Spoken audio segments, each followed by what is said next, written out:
So instead of talking about A Great and Terrible Beauty today, because I'd like to reread the book and give you more fresh thoughts on the book.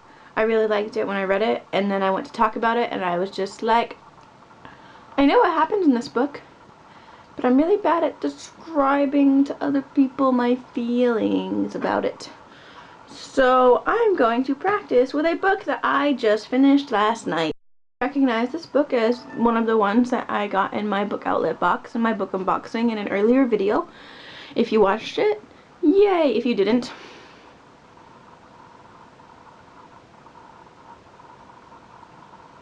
anyway, this book is called Don't Expect Magic. It's about a girl who's estranged from her father after over the years he left and she lived with her mother. Her mother got sick and passed away. Don't worry, that's not a big spoiler. It doesn't even tell you what happens to her mother. Then she got sick and she died, which I have a problem with. It didn't seem, I mean, this book, I feel like she's trying to cope with the loss of her mother and stuff, but it's mostly about like, I have to live with my dad. I don't want to live with my dad. It's like meeting Bella Swan all over again. Anyway, it's not that bad, I promise. It's actually really cute. This is cute in a way Twilight could never be cute. Why did I even read Twilight? Hormones. I'm gonna just blame it on that. Anyway, so this book, she goes to live with her dad after her mother passes away, so she's getting to know her dad, and she learns that he is an FG, which is a fairy godmother. Yeah, her dad is a fairy godmother. I know, I don't get it either.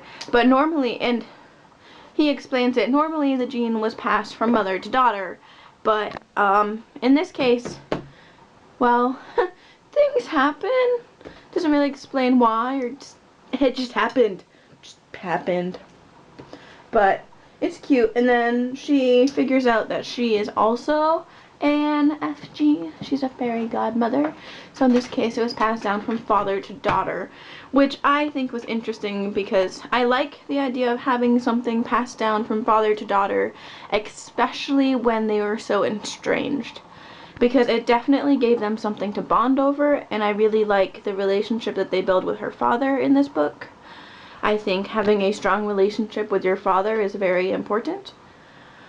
And he wasn't a bad guy, and he explained, if you read the book, you'll know. I don't want to get too much into it because I want people to actually read the book. I thought it was cute. It was fluffy. It was romance. I mean, I'm not going to give any spoilers because it's not the kind of human being I am.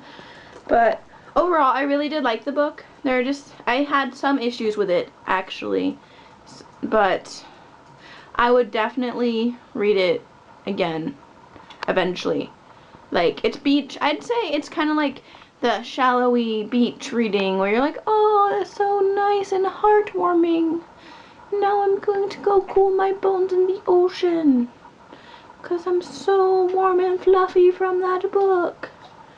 Anyway, I'm gonna let you go, YouTube, and I promise I will talk about A Great and Terrible Beauty as soon as I finish rereading it. I wanted to do a more well thought out video for that book. I will probably do one for each of the book in the trilogy because I like it and I talk about it a lot. Yeah, I do.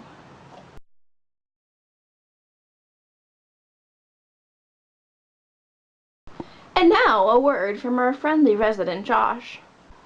The straws with these half things on the top are really annoying, so I cut it off.